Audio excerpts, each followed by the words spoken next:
आप सबसे बड़ी गलती पता है क्या करते हो, इस टाइम पे पूरा चैप्टर एकदम डिटेल में पढ़ते हो, जबकि ये चैप्टर ही थोड़ी ना जो एग्जाम में आएगा, और भी चैप्टर्स है जो एग्जाम में आएंगे। इस चैप्टर के सिर्फ मेन पॉइंट्स कौन से होते हैं वो आपको पता होना चाहिए, ताकि एग्जाम में आप फोड़ के आ सको इस चैप्टर को। इस चैप्टर में कुछ डेफिनेशन है इंपॉर्टेंट, उसको देखते हैं।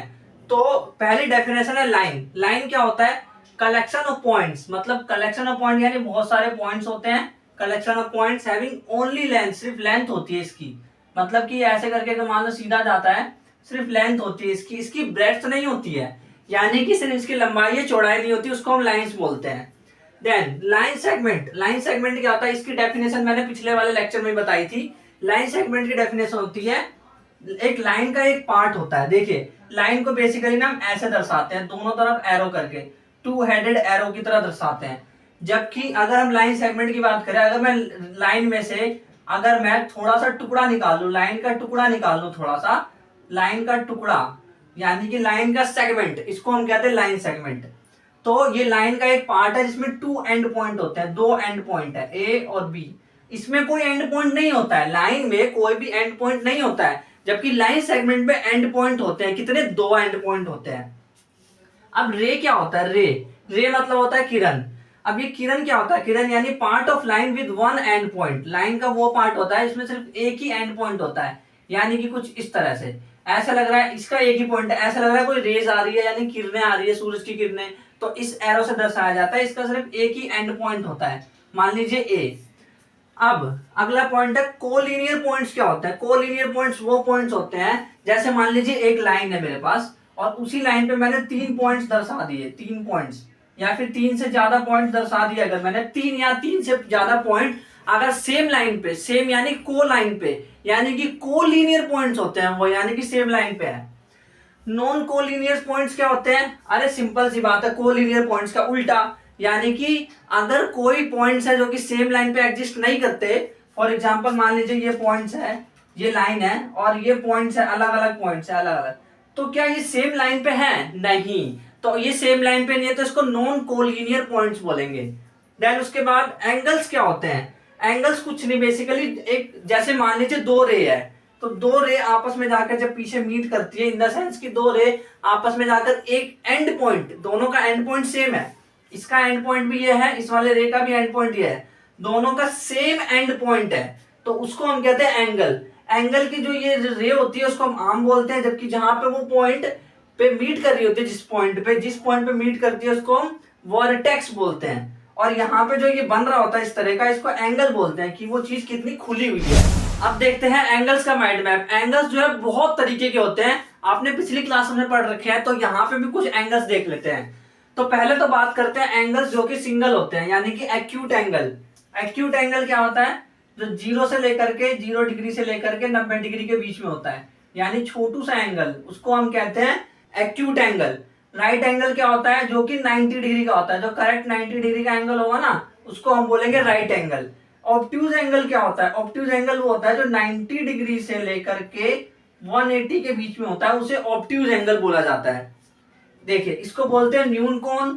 ये न्यून कोण है, ये समकोण है, और ये जो है, और ये है अधिक कोण। तो ये हो गया हिंदी में, ठीक है। स्ट्रेट एंगल क्या होता है? स्ट्रेट एंगल बेसिकली होता है जो कि 180 डिग्री का, सीधा स्ट्रेट है पूरा, 180 डिग्री है, इसको कहते हैं स्ट्रेट एंगल। और रिफ्लेक्स एंगल क्या होता है? रिफ्लेक्स एंगल यानी प्रतिवर्ती कोण। प्रतिवर्ती कोण क्या होता है? प्रतिवर्ती कोण ये बेसिकली 90 डिग्री से कम होता है, जबकि 180 डिग्री से ज्यादा होता है। अगर इसके बीच में 90 डिग्री से कम और 180 से ज्यादा, तो उसको हम बोलेंगे रिफ्लेक्स एंगल, वो रिफ्लेक्स एंगल होता है। अब देखते हैं कॉम्प्लीमेंट्री, सप्लीमेंट्री और कंप्लीट एंगल क्या होता है। तो कॉम्प्लीमेंट्री एंगल वो होते हैं जो बेसिकली जिनके जो पेयर्स होते हैं जो एंगल के, वो 90 डिग्री के हो जाते हैं। मतलब मान लीजिए एक कोण है x और एक कोण है y, अगर दोनों को मैं जोड़ता हूं तो उसका आंसर 90 डिग्री आता है, उसको बोलते हैं कॉम्प्लीमेंट्री एंगल। जबकि सप्लीमेंट्री क्या होता है? अगर दो एंगल मैंने जोड़ा, मान लीजिए x और y, तो इन दोनों को जोड़ने पे 180 डिग्री आता है, उसको हम कहते हैं सप्लीमेंट्री एंगल। सप्लीमेंट्री और कॉम्प्लीमेंट्री में क्लियर डिफरेंस आपको पता होना चाहिए। कंप्लीट एंगल क्या होता है? कंप्लीट एंगल यानी कि पूरा एंगल, यानी कि कंप्लीट एंगल क्या होता है? पूरा अगर हम घूम गए तो वो कितने डिग्री का होता है? 360। सही बोला एकदम। तो 360 डिग्री का एंगल जो होता है उसको कहते हैं कंप्लीट एंगल। एडजेसेंट एंगल क्या होता है? एडजेसेंट का मतलब आप सिंपल से समझिए हिंदी भाषा में, आसानी से भाषा में, बगल बगल के कोण, बगल बगल के कोण, उसको हम कहते हैं एडजेसेंट एंगल। यानी कि मान लीजिए कोई एंगल ऐसे करके है अगर मेरे पास, और वो कोण जो है वो बगल बगल में है, एक कोण ये रहा x डिग्री और एक ये रहा y डिग्री, तो ये दोनों बगल बगल में है।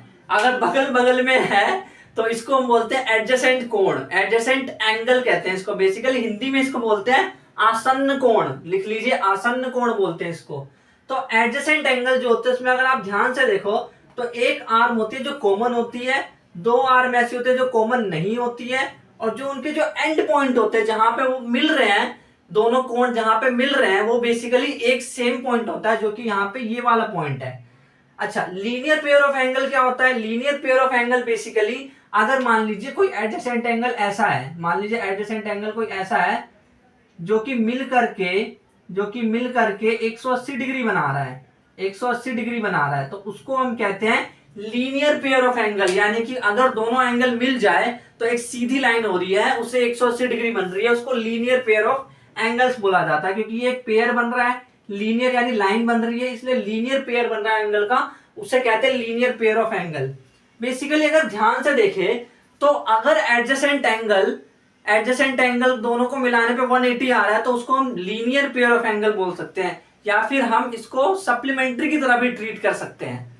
अगला जो है वो है वर्टिकली ऑपोजिट एंगल। ये कब बनता है? जब दो लाइन आपस में इंटरसेक्ट करती है, यानी कि दो लाइन एक दूसरे को प्रतिच्छेद कर रही होती है, तो आमने सामने एक कोण बन रहा होता है, आमने सामने कोण बन रहा होता है, को हम कहते हैं vertically opposite angle, VOA, vertically opposite angle. इसमें क्या होता है, आमने सामने का कोण जो है बराबर होता है, यानी कि ये वाला कोण इसके बराबर, यानी कोण एक बराबर कोण 3 के, जबकि कोण 2 बराबर कोण 4 के, तो ये होता है वर्टिकली ऑपोजिट एंगल।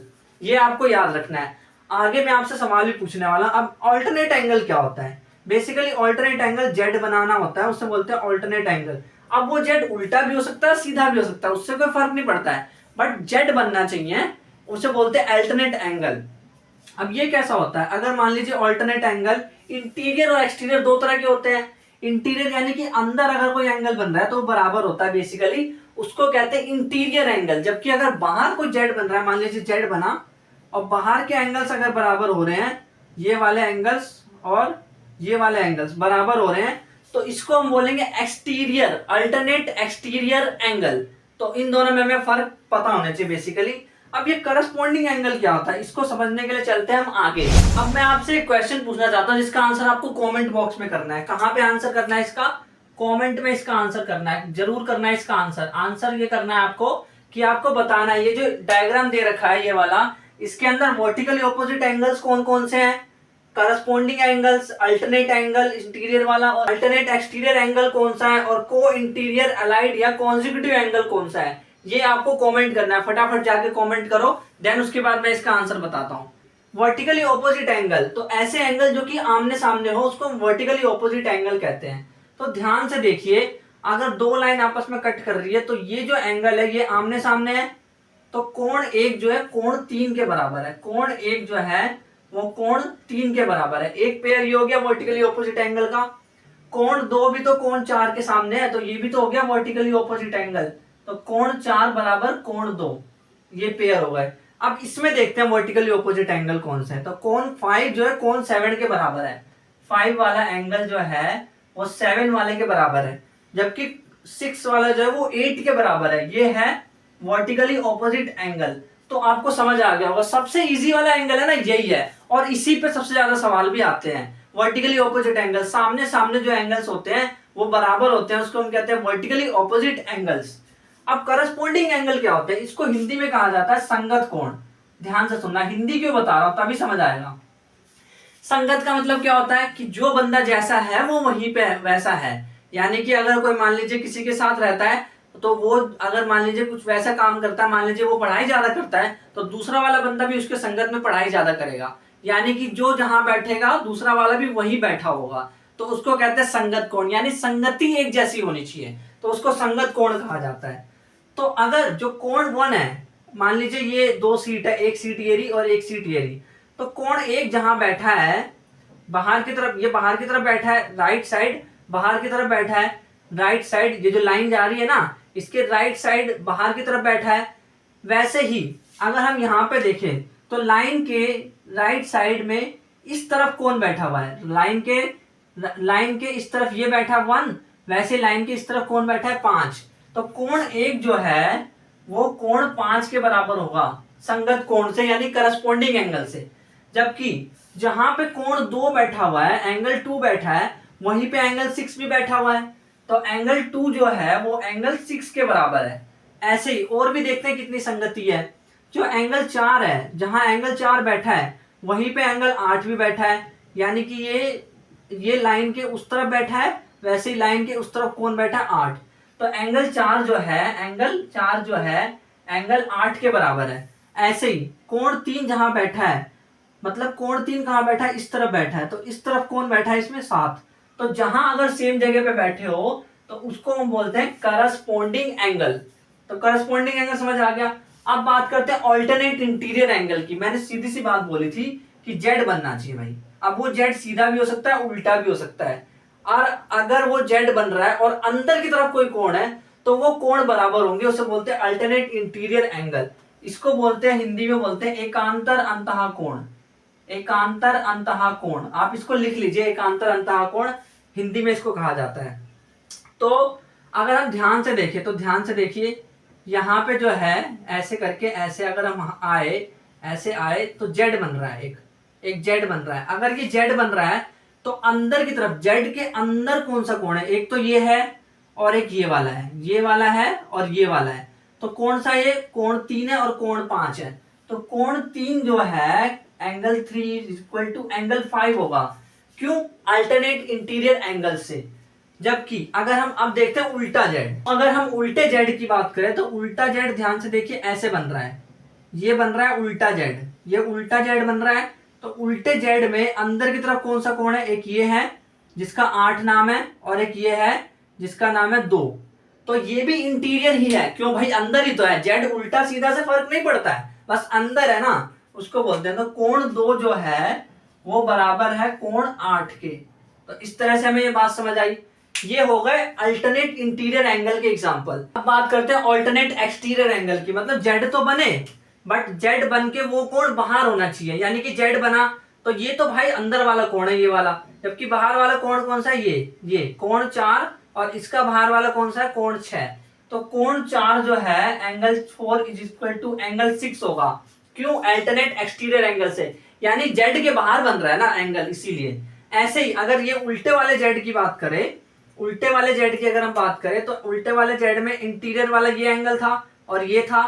तो एक्सटीरियर कौन सा है, ये 1 वाला है और साथ में 7 वाला है। तो 1 is equal to 7, angle 1 is equal to angle 7। ये बेसिकली जो है एक्सटीरियर एंगल है। को इंटीरियर एलाइड कॉन्जिक्यूटिव एंगल की, ये को इंटीरियर एंगल क्या होता है? बेसिकली ऐसे एंगल जो इंटीरियर हो, यानी कि अंदर हो, बट को यानी साथ में अंदर हो।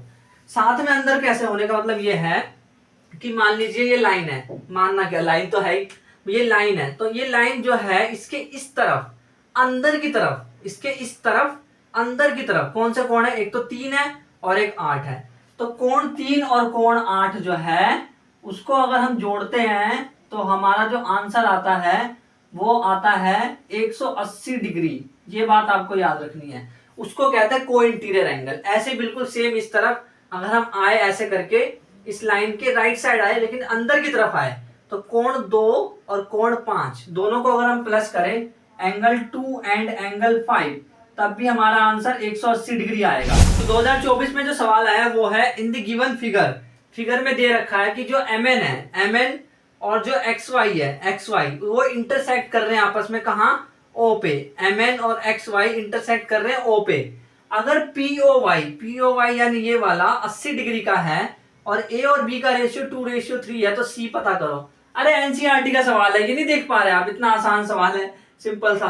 तो इसको कैसे सॉल्व करते हैं हमें पता है। हम क्या कर लेंगे, पहले लेट माना A बराबर 2x और B बराबर 3x। ऐसा क्यों माना हमने, क्योंकि A और B का जो रेशियो है वो 2:3 है, इसीलिए हमने ऐसा माना। अब हम लिखेंगे नाउ, अब इसका मतलब ये है कि अगर मैं बी को और ए को और पी ओ वाई को, बी को, ए को और पी ए वाई को, यानी ये पूरा ऐसा करके घूम जाऊं, यानी इन सबको प्लस करूं, तो मेरा आंसर क्या आएगा? हाँ, 180 डिग्री आंसर आएगा। तो 180 डिग्री इसका आंसर है। तो बी क्या है? बी है 3x, ए क्या है 2x, जबकि पी ओ वाई क्या है 80 डिग्री, और ये आया 180 डिग्री।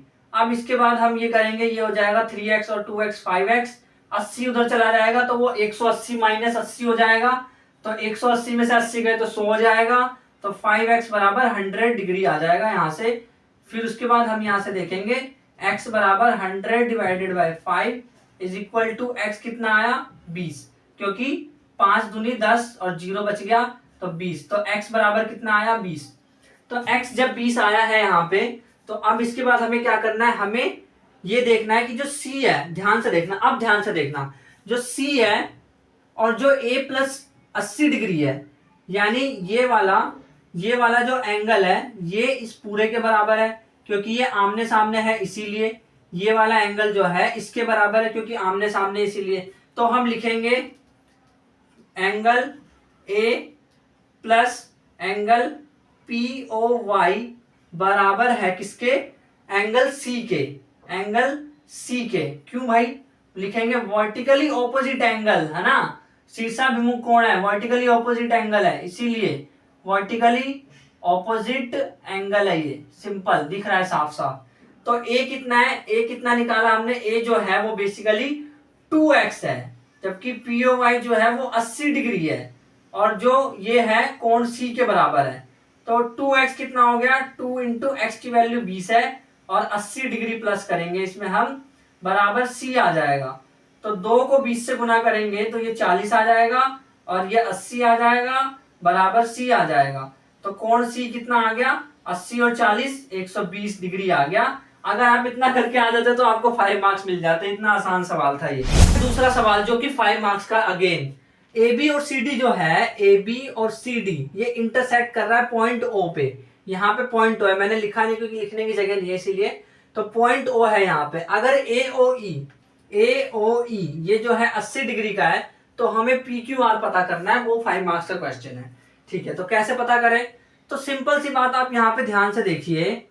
मैं एक काम करता हूं, अगर मैं 3Q और 80 और 2Q इन सबको प्लस कर दूं तो मैं पूरा इतना घूम जाऊंगा, जिसको मैं 180 बोलूंगा। ठीक है, तो मैं लिखूंगा फ्रॉम फिगर, यानी कि चित्र से, फ्रॉम फिगर से हम ये देख सकते हैं कि 3Q प्लस 80 डिग्री प्लस में 2Q बराबर कितना है? 180 डिग्री। ठीक है, 3Q और 2Q कितना हुआ? 5Q बराबर 180 डिग्री माइनस 80 डिग्री, यानी कि 5Q बराबर 100 डिग्री, यानी कि Q कितना आएगा हमारा? Q बराबर 100 divided by 5 is equal to 20, यानी कि Q कितना आया? 20 डिग्री। ठीक है, तो Q को आपको Q याद रखना है, Q की वैल्यू क्या है? 20।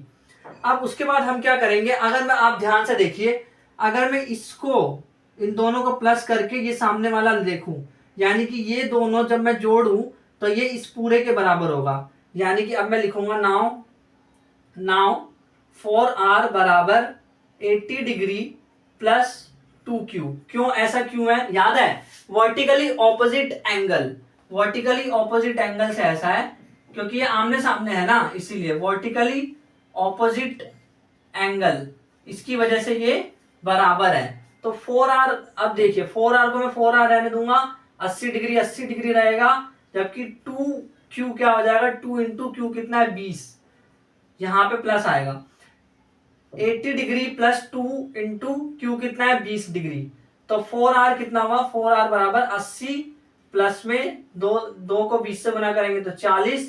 4R कितना आया? 80 और 40 कितना हुआ? 120, और 4R यानी R बराबर 120 divided by 4 is equal to 30।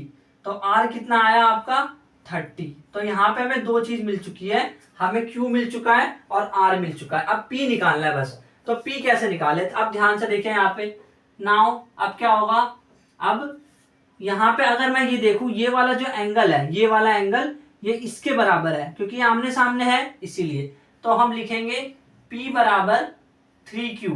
क्यों? वर्टिकली ऑपोजिट एंगल, अगेन वही, मतलब इसमें ना वर्टिकली ऑपोजिट एंगल है और कुछ नहीं है इसके अलावा, वर्टिकली ऑपोजिट एंगल, इसकी वजह से ये बराबर है। तो P बराबर 3Q, यानी 3 इंटू क्यू की वैल्यू क्या है 20। तो P कितना आया आपका, 3 को 20 से गुना करेंगे तो 60 डिग्री।